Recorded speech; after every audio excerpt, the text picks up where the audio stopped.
If Pua and Nancy are ready. Okay. Okay, we would like to reconvene the meeting, and we are at item number 5, which is Tony Genovese's report. First item, I'm sorry, Joe, did you answer? I did. Oh, okay. Okay, the first item is the monthly report. Tony. Thank you. This is a preliminary monthly report for June 2015, which is essentially our year-end and projection for that year-end.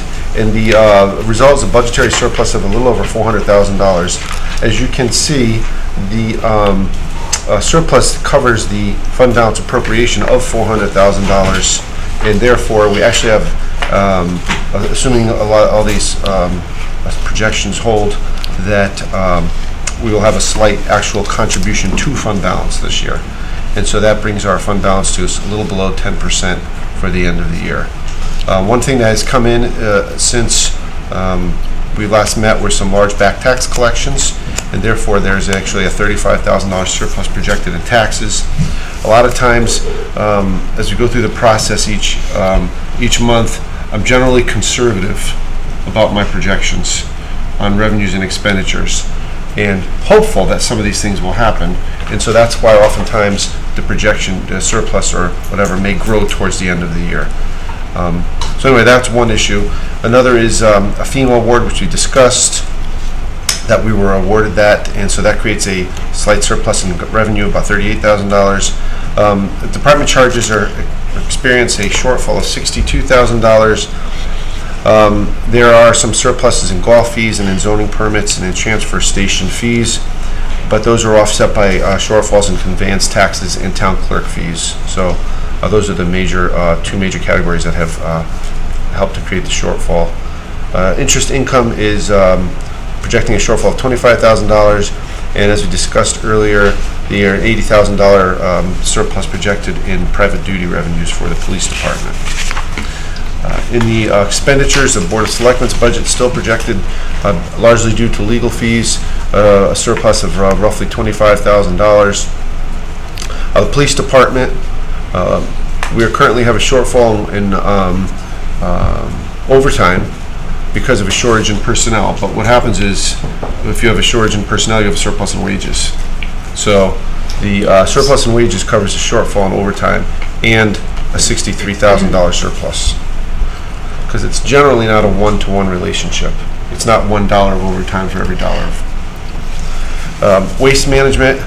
There's a surplus of $45,000, largely in tip fees and bulky waste disposal, a little bit in recycling. The tonnage wasn't as high as we had thought. Recreation, largely due to staffing vacancies, surplus of roughly $18,000. The library, again due to staffing vacancies, primarily the director's position, a surplus of $43,000. Employee benefits is a projected surplus of $25,000. We did have a shortfall in workers' compensation and heart and hypertension claim, but we have surpluses in retiree health care and police retirement. So those sort of offset each other. Finally, the Woodbridge Board of Education is reporting a surplus of $50,000. So if you sort of combine all those and a lot of smaller ones that I didn't put on here, the surplus is $408,000. Thank you. Any questions for Tony? I only have one. Tony, just wondering what the total department charges typically for the year are. So in other words, obviously it goes up and down, and this year we had a shortfall based on not as many fees. Correct. Yeah. Is that a 1%? Is that a 10%? I can tell you the total amended budget for the department charges is $964,000. So 10% would be 90,000. So it's maybe 50, maybe 7, 5-6%. Yeah, 7%. Yeah. Okay. And it was largely concentrated in those couple accounts. Yeah.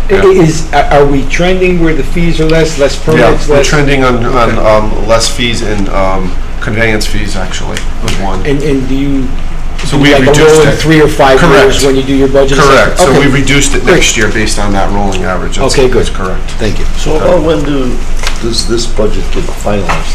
So basically what I have to do now is we're ending the in June, July rather, a lot of the final bills come in for June as they come in a month later. And finalizing some payroll issues, some payroll numbers for the year end, and then I'll go through the year end projection. I'll go through the year end, and I'll do all the year end journal entries and the close the books essentially. And for your, if you have an August meeting, that'll be pretty much a firm number. If you don't, that'll be September. Okay. But usually I have a really good idea in like mid to late August. But early August, I'd have pretty close. Insurance, the last to know type thing, the exact numbers? There's generally some tax collection that come in later that we have to book based on what the taxes are for. That's usually a later one. Some of the utilities don't come in until the electric bills and gas bills might not come in until the end of July. Bank statements, we have to get those in. So the guesstimates close Yeah, enough. so they're pretty close though. They're pretty close. Tony, just remind me, do we do an audit every year or every couple of years? Every year. So every year. So So there's that process on top of That's correct. year-end projections. Correct. So the auditors will come out actually the end of July. They come out and do field work, which means that they come and they test all of our transactions to make sure that they're accurate, to make sure that they have approvals, to make sure that they're booked in the right accounts, that purchase orders, all that stuff. For payroll, they make sure that they're authorized, that the amounts paid are authorized by this board or by a contract or whatever the case may be, and they'll test all that, and then they'll come back out in September, or usually end of September, early October, and do their final audit, where they'll come in and they'll have all the books presented to them. They'll go through all the books. They'll make sure that everything's accurate, and then that's it. And they send a team that sits here. Yeah, they sit here for 3 weeks probably. Yeah. Go through all our accounts. I wanted to point out for Maria in particular, there's a great deal of backup information to Tony's report that you'll get every month. Yeah. Okay. Anything else on this report? If not, we will turn to the funding requests.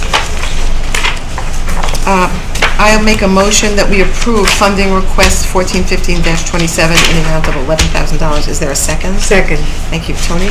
This is a funding request for the fire department, and it's largely due to an increase in the water line charge from the Regional Water Authority.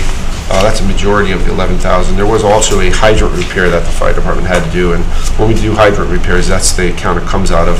We were hopeful to take some of it out of the department budget, and but as they did with some of their other transfers that we did earlier in the year, they were very helpful with that. But this particular one was that we were not able to. So. Do we have any control over these increases? Not really, or no. It's up to Regional Water Correct. Authority? They just essentially send it vote to on an us. increase and they send it to us. Nice. And they've increased Okay. the past 3 years. It's been an increase Okay. each year. You think after these storms, the price of water would go down? Okay, any other questions? No, I just had a strange question. I know it was requested at the end of last month, but this comes out of this year's contingency. That's correct. Okay. That's correct. Because it's a bill due, it's a good question. The bill's for, it's billed twice, and this is for the bill payable January to June. Okay. And these line item transfers in this money we're looking to approve here, I think there's 3 or 4 of them, I forget how. But anyway, those numbers are already in My the numbers we projection. just looked That's at. correct. The projection. Yep. Anything else? If not, all those in favor of transfer 1415-27? Aye. Aye. Any opposed? Thank you.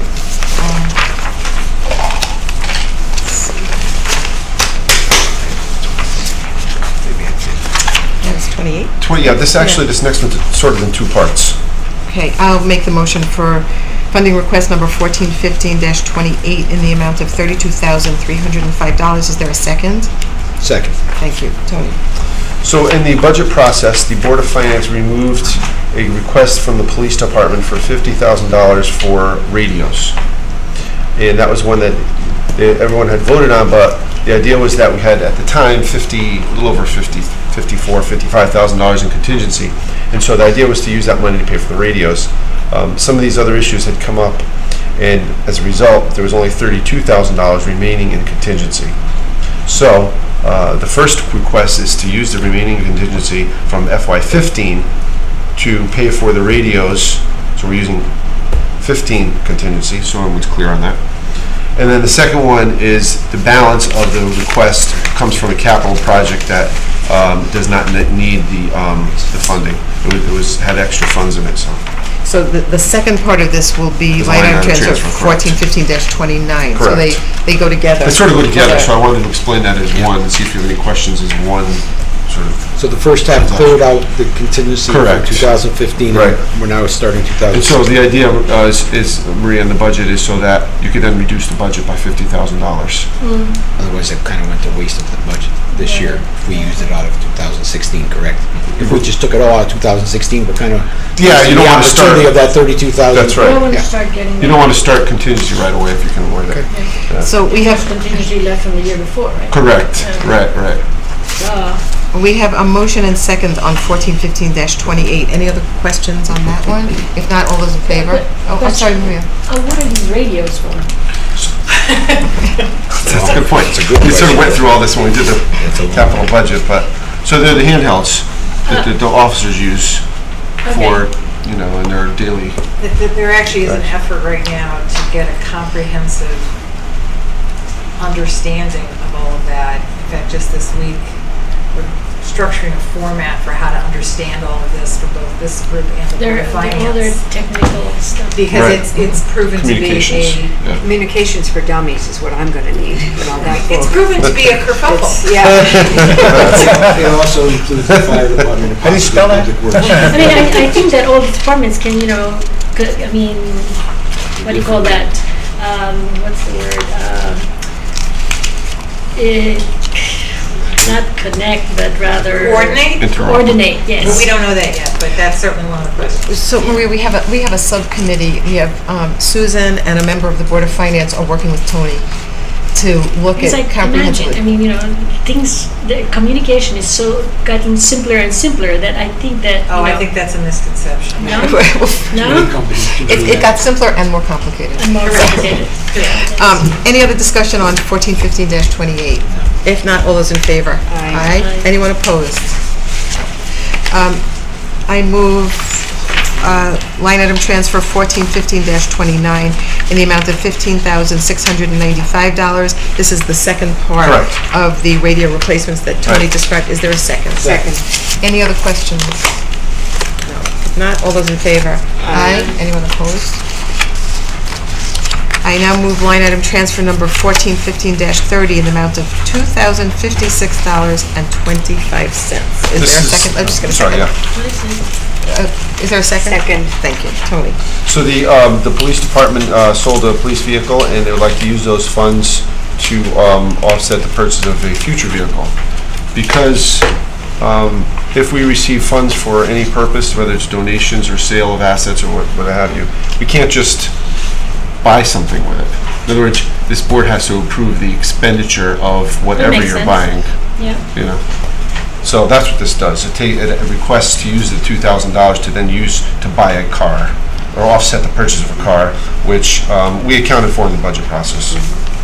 So this reduces the amount that we had. Could ultimately we had reduce the left. amount that you had to request in the budget because they knew they $2,000. needed. Yeah. Big amount. Yeah. Any other questions? vehicle for that amount of money? Yep. It was run down. I would say so. Any other questions or comments? If not, all those in favor? Aye. Anyone opposed? Thank you. Okay, Tony, you're going to give us the update on the recent Moody's bond rating. Yeah. Matt Giglietti was here, but Tony's going to handle this. Yes. So the first thing I want to just make clear is that every time we issue debt, we get a rating from Moody's. So we've actually received 2 ratings in the past month. The first I believe was in your package, and that was for the refunding that we did. And we did a refunding to basically took old debt that was at a higher rate, sort of like when we refinanced a mortgage. Yeah. We took old debt that was a higher rate and reissued new debt at a lower rate and saved. I've got it here. I'll get into that in a bit, but we saved money. So the rating at that time was AAA, and the new rating that we received just Monday was also AAA. So it reaffirmed the same rating on Monday, and it's essentially the same report. And I thought it'd be helpful for you to see as you deliberate and go through issues, sort of what they were looking at in terms of strengths and challenges and what can make the rating go up and what can make it can't go up anymore, but what can make the rating go down. For instance, a prolonged structural imbalance would be what some towns do is refinance debt and push debt out to later years to save money in the first few years. But then you're pushing all your debt out in future years and you're paying a lot more interest. That would be something that would make it go down. Material reduction in fund balance is a good one. If all of a sudden the fund balance dropped by 20% because of some major problem. We're close to 10 right now, is that correct? I mean, like if it went from $1 million to 800,000, 20% drop, or went from 4 million to 3 million. You're like a major. And then it has some strengths, which is residential, stable tax base, strong financial management, including adoption of a formal fund balance policy, and manageable debt position. So we're conscious of our debt position currently as a strength, and you know, don't want to have any, you know, we have to be conscious of that and not have it become a problem. Some towns there do not have manageable debt positions and so have too much debt. The other thing is just to mention that they did cite as a challenge of ours, the town has a moderate amount of enterprise risk with a golf course. And that does come up every time we do a rating. You know, they'll always ask me, you know, about the course, how's it doing, what is the plan, is there a plan to keep it, is there a plan to sell it, you know, they follow all the stuff that goes on in the papers, so they're always asking me about the golf course, and so that's just sort of for your information. Thank you. Okay. Any questions for Tony? Okay, if not, we'll move on to update on the bonds and the note sale. Okay, I've got two updates. Yeah, I've got two updates. The first is the refunding, which we discussed the previous month. That was completed, and we had a net budgetary savings of $357,000. So the budgetary savings was largely be in fiscal year 17, 18, and 19. That's each year is a little over $100,000 savings, and that's corresponds to our bump in our debt curve. If you remember, we had a debt curve that has a little. So, so that was really great news, and so I just thought you'd like to know the result of that. Secondly, we just had a debt sale today. Actually, we had a bond sale and 2 note sales, and the first was a bond sale for $5.5 million, and that was for Beecher School, and we wanted to bond as much as we could at this point based on what we spent,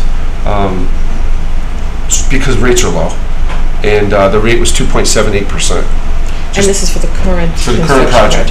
Just to give you a frame of reference, when I first started, rates were, if you had 5% as a rate, you were really excited. Oh, yeah. So as interest rates have gone down for investments, they've gone down for debt. So we wanted to take advantage of that. The rest of the Beecher debt is issued in a note, because we're not exactly sure at this point how much we're going to ultimately spend, and also how much we're going to receive back from the state. That's the big thing. So you don't want to borrow too much. So we issued a note, and that was a 1-year note, the tax exempt note of 0.3854%. So, I have if you have any questions, feel free. I do have one question. Yeah. It's really just for information purposes. Yeah. The bond that when we did that today, is that a daily rate or was that an intraday rate? The bonds? Yeah. Well, I could explain the process if that helps. Well, I mean, do we use something that is a varying intraday rate? Or No. It's based on, okay. No, it's a fixed rate. Fluctuated greatly today. Yeah, no, good point. We were watching that actually. As we were. Yeah, because he could have made it, you know, it happened right as a bunch of hours. It was all a the big figures difference. went down and all that stuff was happening as we were doing this. That's just a side note. So it's fixed for 20 years, and within that's the rate for the net interest, the rate for the full 20 years. Each year has a coupon that has different varying rates, but that's what we pay. So, and then you have the tax exempt issue, 0.3854%. The last one, which is I wanted to spend a little time on, is the tax exempt as a taxable issue, note issue. I'm sorry, a taxable note issue, and I want to just explain what that means. is that this is for the Country Club of Woodbridge, and because the Country Club of Woodbridge, in the way it's currently structured, based on the fact that we have a taxable entity who's running the club, and that we people who invest in these notes will have to pay interest on their earnings. So as a result, we pay more in interest because it's a taxable They have to issue. pay taxes on their earnings. Yeah. Yeah, you said interest. Oh, I'm sorry. right, They have to pay right. taxes on their interest or on their earnings. That's the rate that came in for this issue is 0.7194, and these are all competitively bid. So we have a time, and then we get all the bids back, and so I just wanted to let you know that it's currently a note, and at this point it was originally done as a note as opposed to a bond because the original purpose behind it was that we weren't sure of the destiny of the property, and so the idea was at some point possibly the property could possibly be a portion of, or the whole property could be sold, or a portion of it be sold, and therefore issue number one is it's a lot easier to pay down debt when you have a note as opposed to when you have a bond, because bonds are fixed, and then you have call dates, and it's very expensive, and it's a very expensive and complicated process. Where if you have notes, it's simple. When the notes mature in 1 year, you just pay down the note. So that's one reason. The other issue is that it's taxable, and so taxable rates are at least double. At least they are at what we just saw, tax exempt rates. So based on what you decide to do with the property could change the taxability of the borrowing. Mm-hmm. So those are two very important things for you to consider as you move forward. The risk with doing it this way is interest risk, and that every year the rates are different. When you do a bond issue, you fix it, and that's it. When you do a note issue, every year it's different. Last year was 0.45, this year is 0.71. We've been lucky, we've been in a low interest rate environment. Well, I just wanted to let you know that these are things for you to consider as you move forward with the country club discussion. Okay? So I just want to say, we have a special meeting scheduled in 2 weeks, and Tony is gathering information for us, general financial information, big picture, as well as very specifically on the country club, because there are issues like this that we need to consider.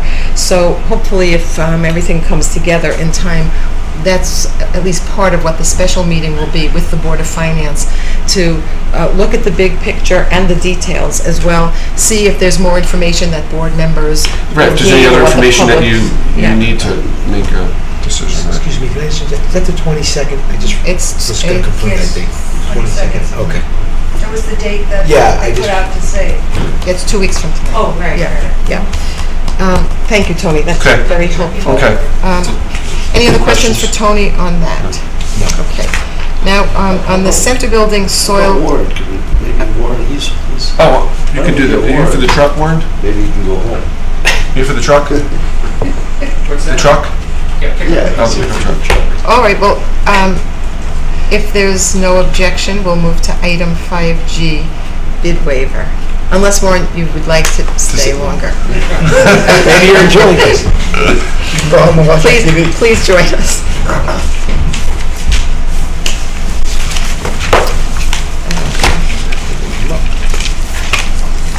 Following our capital plan with vehicle purchases, where I requested a fund to subsidize replacement pickup truck.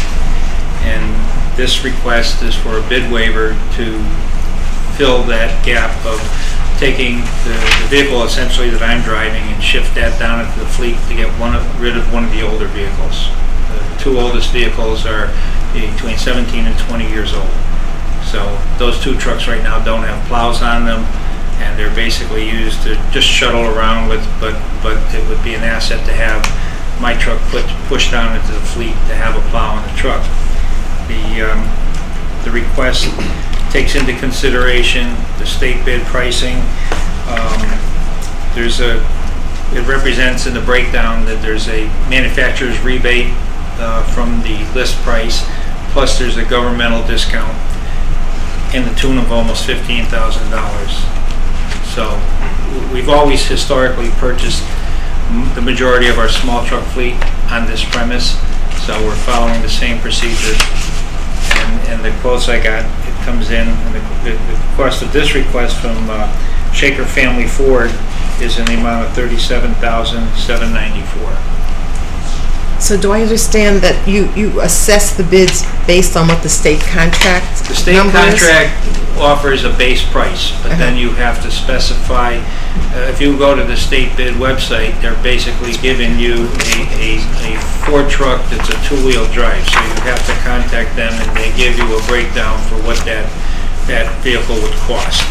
I contacted what was Interstate Ford, it's now Tasker Ford up in Hartford, and the similarities and breakdown, it doesn't really make a difference which dealer you go to, because the breakdown is good. They go to Ford, you punch in code numbers, they give you a printout, and this is what you get.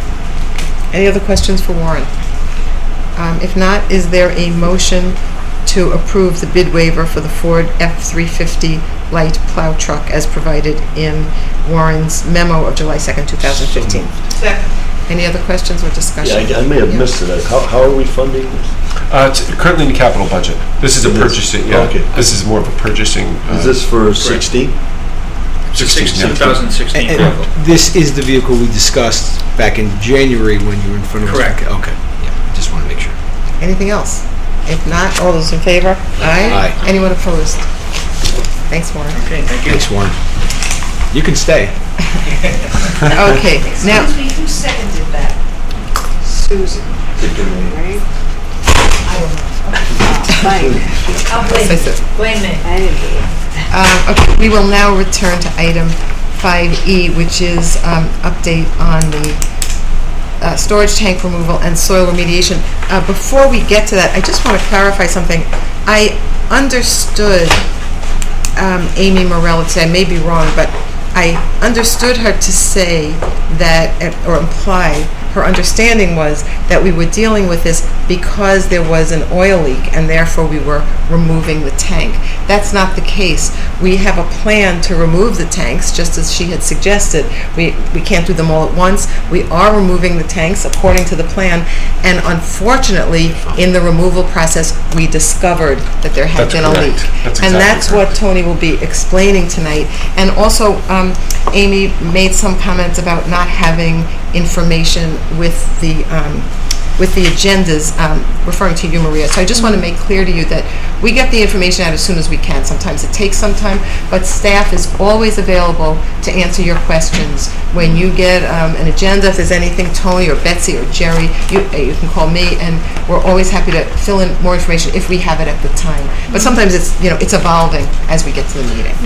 So sure. So the idea here for this agenda item was just to alert you that we have a leak, not to ask you to make any decisions at this point. We're still gathering information. As Ellen suggested, this was actually part of a plan to remove our underground tanks. Those of you who were on the board, you remember we had a budget item for that, and that you would authorize funds for an underground tank removal. So that's what this is for. In the process of removing the tank is when we found there was a leak. So what we did right away was contacted our licensed environmental professional, which is Joe. You've met Joe. And he immediately informed the state, and as we have to, we essentially you could smell the oil in the dirt. So Where is this center? it's right out here if you walk in Between here and the library. by the library down On the the center building side. down the walkway. You'll see it. It's got Where like the a big tents are, dirt. where we vote. Oh, is that what those are? We stand to wait. If you were walking into the Voting day. Human Services office, that's the door you can take. It's right outside. Yeah, there's like a big dirt. So thing. can I just make a comment that I've had some experiences with this in the past. It's not uncommon, unfortunately, when they go to remove the tank to find a leakage. And did they test the ground? Typically, they'll test the ground, Yeah, whether they that's what smell I it or wanted to- not. That's what I wanted to tell you. They're required to. Yeah, they're required, and so we're at the sort of the beginning to middle part of the testing process. So as soon as we have those results, we of course will share those with you, and suggest a plan of action. Joe, of course, will share all this information. There would be no reason not to, as we did with the water issue at the animal control and the fire issue. How big is this thing? It is. You know, Have it right here. Yeah. It is a 6,000 gallon tank. that's a big thing. I saw him take it out. It was huge, and it was Right. It was heartbreaking to get the news. because And then we have, and to address another comment that came up, we have not contracted with anybody to remove the soil. The town removed the tank. So Roger Sherman made some allegation that we did a no-bid contract with a corrupt entity, and that's not the case. So, you know, I mean, we have to go out to bid, and we got to get the pricing and all that, and come up with a plan, and then bring it back to you for funding and all that stuff. Just in case you saw a hole or saw a problem. So I'll go over that with you. Well, is there a written plan?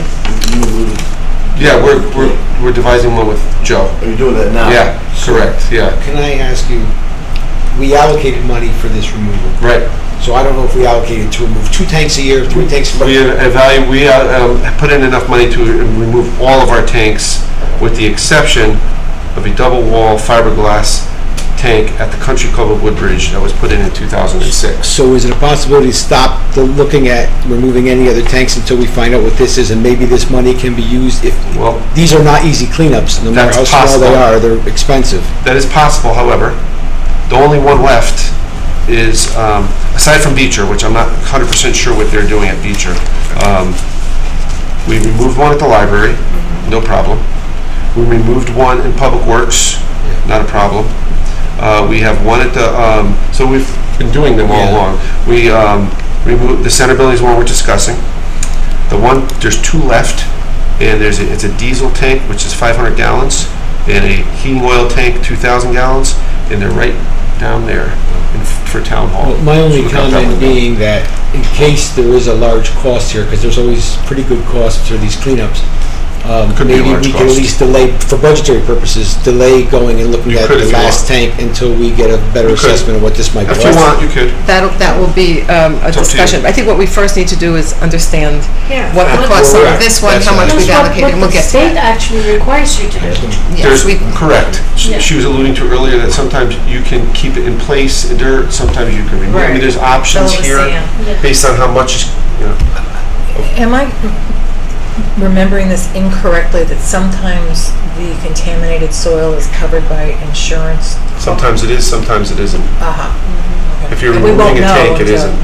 I already asked that question, yeah. How did I know you already asked If you that have question? someone to blame, then you Right. can have insurance, but where it's just there. That's it the should oil be. water Or if you have fire a department. discovery which through some process. Working on. But if you're removing it, which is what we were doing, it's not as easy to. Okay. We were looking into that, as well you're as getting if there's any grant funds available, Right. or any other tank removal funds we mentioned. So our next step is just waiting from Joe Sandusky. Correct, and then right. You'll be back to us Yep, with all of the with all goodies. the good information. Any other questions? Okay, thank you, Tony. Okay. The next item is to authorize the first selectman to execute the acceptance of the state grant for $3,000 for the town clerk's historic document preservation. Is there a So motion? moved. Thank you. Second. Thank you. You have a document in the packet. We had authorized applying for this grant. Any questions? It's just a wonderful thing. All those in favor? We're always Aye. happy to accept Anyone that. opposed? Thank you. I have another. Okay, other. I have another. Yes, please. So, to address another comment that came up this evening, we actually had handicap ramps at the bridge, and the state made us remove them. So Tony, maybe just so for people who might not have seen the beginning of the okay. meeting, during public comment, Dorothy Martino was concerned, understandably, Yeah, that there was not we thought it was a handicap good idea also. access to the bridge. And Tony is now explaining the situation of why we don't So have that handicap access. it had to do with the risk of a car jumping a curb. Outweighed, creates a ramp. Outweighed the Oh, my need goodness. for. So we originally had them in there. Yeah, because there's only like 2 feet that would have to be basically just filtered down into the Oh, street. that's really too bad. So it's definitely, shame. but as Tony is saying, this was not something I had known before, but this was the State Department of Education, DOT. of Transportation, Right. So that they made the can't put decision. I'm sorry, they can't put a rail further to protect it, they just don't want the car to start heading up that road. Correct. Right. What a shame. Well. Put that on the exit 59 corridor correction problem. Tony, any other? No, that's it. I'm done. Thank you very much. That's bad. Now we turn to the Assistant Administrative Officer's report, Betsy Yagler. On behalf of library, I'd like to make a request. They are holding a farmer's market over at the Grove between the old firehouse and the library. They had one this evening, and they are concerned that there's a potential for the microgrid project to get started this summer, which could mean that the field where they are using, where they're setting up for the farmer's market, or the parking lot next to the old firehouse where their vendors are parked, could be torn up if things move very quickly.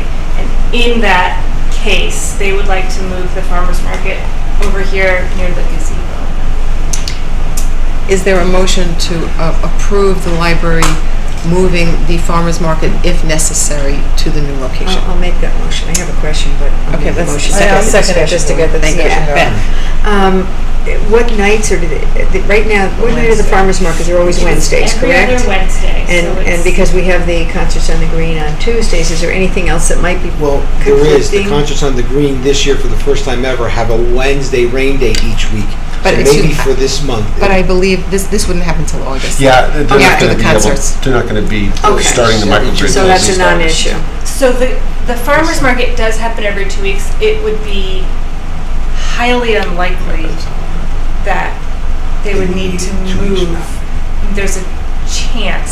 So we I can wish just there make were it starting chances. in I don't August. think there's- So we can just say starting in Well, August. and you know, because is the it such a concerts are- conflict to have the farmer's market at the concert? I mean, Well, there's that too. And if any of in a you, way, it's kind of nice. But, well, I guess for their setup maybe, but come August, it doesn't matter. So if we stay starting in August, there's no more concerts and Right. I guess we can do that, and should it come up sooner, we'll take it up again. I mean, if you prefer, or we can Yeah, just. is there anything else in I August think- on those nights, or? No, I you think know, for August, we check the Wednesdays. Not the, I don't know, the back-to-school nights or whatever that the services does.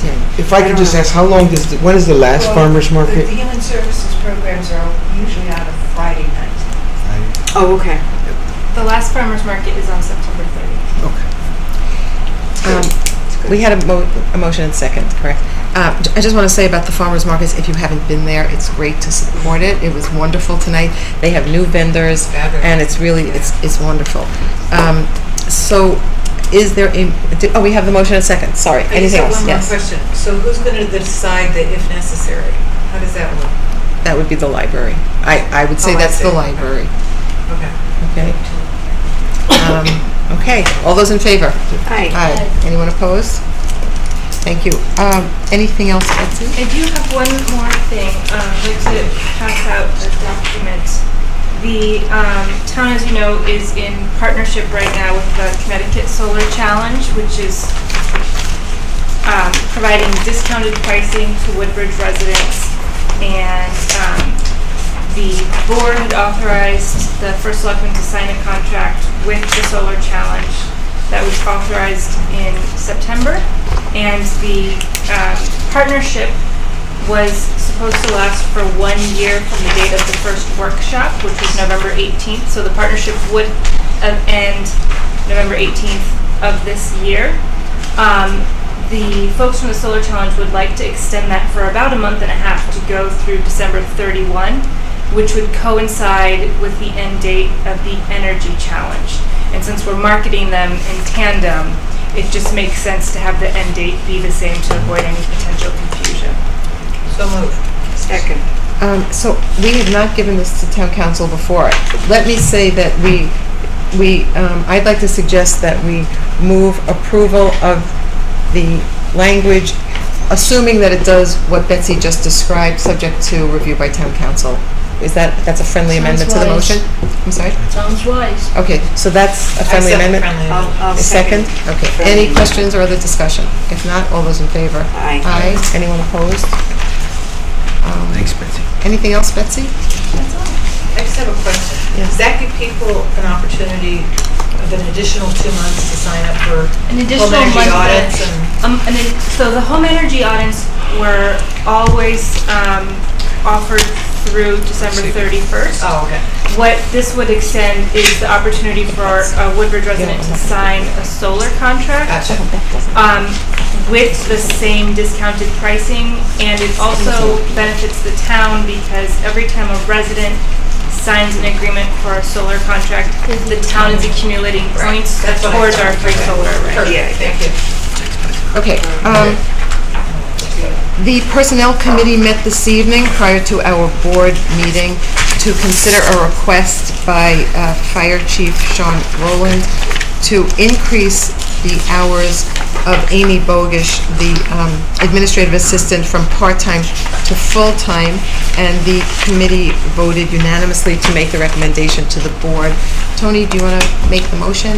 Sure, I'll make the motion to approve this current part-time worker to full-time status, and we, in consultation with both the chief and with Ilya Alexiadis and Dave Ryan, as well as Tony Genovese, it was determined that not only is she an excellent worker and has an excellent reputation, but that the need was clear. There's a long list, which I could share with some of you if you need to see it, of duties that are not being performed now or don't have enough time to be performed properly that need to be performed due to some new and additional requirements that they have.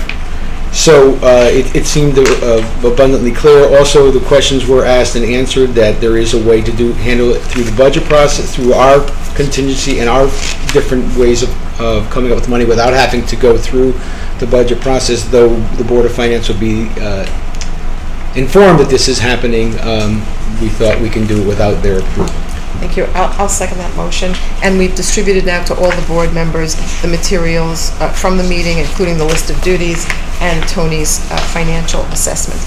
Are there any questions or discussion? If not, all those in favor? Aye. Anyone opposed? You're a yes, Joe? No, yeah. Yes, everybody's yes. Okay.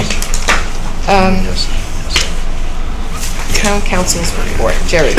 Very brief report on, just to give you an update on Enoch Drive, the Board of Selectmen authorized the hiring of an appraiser to appraise the property in order to have the board make a determination as to whether it would consider selling it. I've hired an appraiser. It was the same company that did the appraisal on the Woodbridge, the country club of Woodbridge, so they're familiar with Woodbridge properties. They actually came in and did some work with Terry Gilbertson this past week, and I hope certainly by the next meeting to have the appraisal, if not earlier. So that's my report. That's it. Thank you. And happy birthday. Thank you. Yeah. How young are you? Don't even ask. Don't even ask. I'll tell you privately. He's aged a couple of years. After the meeting. We're at item number 9. I'll move acknowledgement of receipt of the town clerk's report. Is there a second? Second. Any questions or comments? If not, all those in favor? Aye. Thank you. First Selectmen's report. Well, like every year, June was graduation month, and I had the privilege this year and the pleasure of being able to attend 4 graduations. The daycare graduation, which of course was adorable. They come marching in little cap and gowns. Beecher Road School graduation, which is held at the high school. The 8th grade, they call it 8th grade promotion at Amity Middle School, and the Amity High School graduation. Tony, I think you had a graduate. Yes, is that right? Congratulations. Thank you. The children, parents, grandparents, family, friends, everyone was just beaming. It's a pleasure to be at these events, and you could just see in the students who presented and what they spoke about the great education that all our children are receiving here in Woodbridge, so it was wonderful. Optimum Community is a branch of News 12, and the Optimum, I'm not sure it's exactly with News 12, but they have a charity challenge in parts of the state, and Amity High School Community Action Club was the Connecticut Grand Prize winner for their fundraising effort, and they received a $5,000 check towards their charity, which is the Project Purple Initiative, which is a national anti-substance abuse initiative of the Heron Project. So it was a great recognition for them, and they got the extra $5,000 for their charity. I attended the Massaro board meeting, and I want to remind everyone that Dinner on the Farm is Sunday, September 6th. For those of you who haven't been there, it's just a beautiful event, and for those of you who have, you know that it's really terrific. I do want to mention to all of you that as an ex officio member of that board, As I do with other ex officio positions, when I couldn't attend, I had asked others to substitute for me. First time it seemed to be fine, but the second time the board had objections to that, and I explained I was doing it to be helpful to the board, to connect between the farm and the Board of Selectmen, but certainly will not be doing that in the future. With respect to economic development, Betsy and I met with representatives of the New Haven Chamber of Commerce. They're very interested in strengthening their ties with Woodbridge and with our business community, so we're pursuing that with them. And was it yesterday, Betsy? Seems like so long ago. I think it was yesterday. You know, we've been visiting different businesses in town, generally if they're new or expanding businesses, but I've been intrigued by David Lesser, antiquarian bookseller, and the way I learned about him being here is on the placemats at Woodbridge Gathering, where they have the little ads, so you never know what's a useful ad. And we visited David. He has fascinating books, generally on the issue of government and laws, and he did have a leather-bound copy of the laws of Connecticut back when it was still a colony. And I thought it would be fascinating for us to have. Where is it? It's in the Bradley, Bradley Plaza. It's not. David was a lawyer. Yes, he was, and it's not a big walk-in trade. It's more internet or people with specialized interests. But it was very interesting. I stopped by the Woodbridge Traffic Committee community meeting, and they're very concerned about the speeding on Landon Street. They have been for some time. Deputy Chief Stewart has been working on this and made a good report to them. I did not stay for the meeting because there were some FOI concerns, which I don't think were valid, but I always try to err on the side of not causing a problem on FOI. Last night was the first concert of the season with Taste of Woodbridge. It was Airborne Jazz. They were terrific, and again, we had wonderful attendance. I want to thank John Adamovich, Kathy Adamovich, and all of the staff at Recreation, and also Kate Brown, who is a member of the Economic Development Commission and really put in a great effort to help with the Taste of Woodbridge this year. On July 1st, we were all at the well-attended swearing-in ceremony and reception, and I want to say congratulations again to all of you, to all of our colleagues, all of our elected officials, and tonight all of our appointed board commission members and officials. And that concludes my report. Liaison reports. Human Services and EDC, which I've been covering, did not meet. I'm guessing that's the case generally, but Susan, any report? I don't have anything. Beth? They had fire, but a lot of it was just reviewing the budget, and they talked, I guess they're going to come perhaps about a ladder truck at some point and go over some financial stuff, but they just talked about it very briefly. And the only other thing is that Lieutenant Al Corner, if you remember, they did all the ratifying of the officers, and he's moving to Guilford. Oh. So we will be getting a new lieutenant. I guess the association is going to appoint him, and they talked about the position for the clerk, and I guess their next meeting is the 20th, and then I guess I'm going to be doing it in services and in the wetlands, so I'll keep you. I haven't been yet. Thank you. Okay. I do want to mention about the presentation. That will be the other part of our special meeting in 2 weeks. The fire department would like to make a presentation to the Board of Selectmen and Board of Finance. They feel that when they come before us at budget time, they never really have time to explain what they do, what their equipment is. We'll probably have the meeting over there so we get a deeper understanding of what they do and what they use. Right. Maria, you don't have any reports yet. Tony, anything? Sure. I'll start with CUPOP. CUPOP had no meeting since we last met as a board. I believe they're hope to meeting this month, but they're still not on the website. There's no meeting scheduled for CUPOP. There's no listings. So I'll just make that reminder. They don't have a calendar on there, so maybe when they get together, they can make sure they come up with a calendar. Conservation. Their last meeting was on the 18th. They next meet on the 16th of July. They discussed their very successful June 6th trail walk, which was held jointly with Orange, and they hope to do something again in the fall similar. They wanted to thank publicly Public Works for helping them get part of the trail ready, cutting some logs, clearing the area. They also had a discussion about QR codes that apparently Betsy, who is working with Scrog, in her role will help them, because maybe in about a year, from what I understand, that may be available. It's something that Orange uses QR codes on their trails, so when you get there, you put your phone up to the QR code, which is on a sign, and it gives you GPS. It gives you exactly the layout, the map, so you know where you're walking, you can't get lost, how to get back.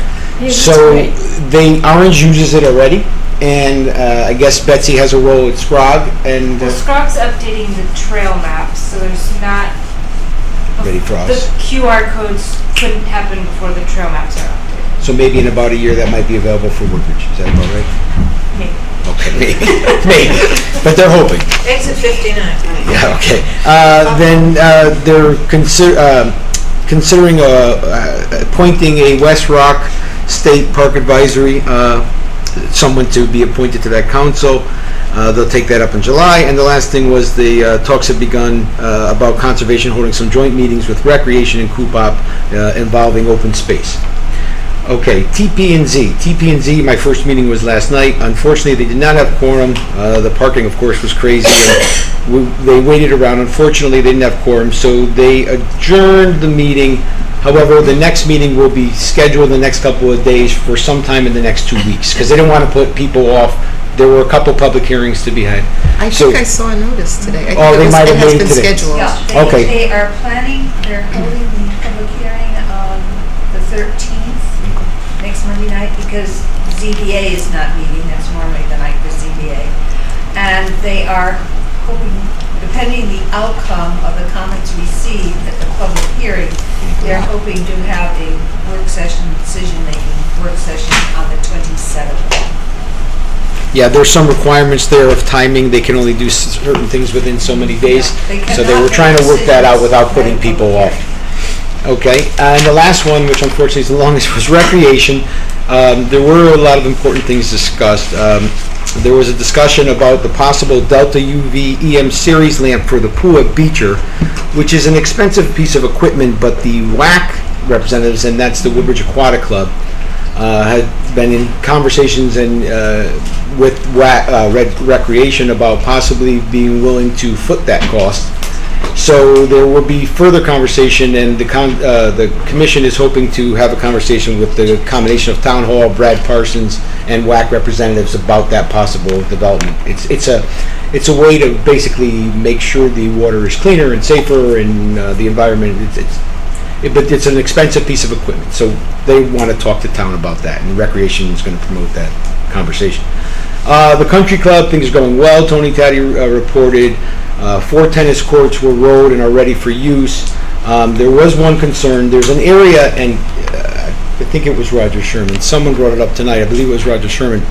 The area right in front of the club has been kind of a debatable question on who's responsible for it. Casper doesn't really feel they're responsible and aren't really cleaning it or cutting it.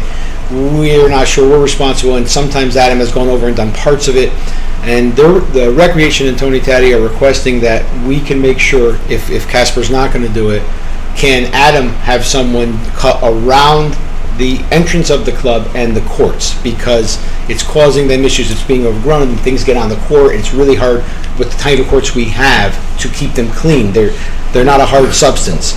So that's been a request by Recreation to see if they can at least look into, maybe an agreement can be still worked out with Casper. Maybe there's something, but I'm passing that forward. A new AC was put into the fitness room, for those of you who use the fitness room, on the end of June.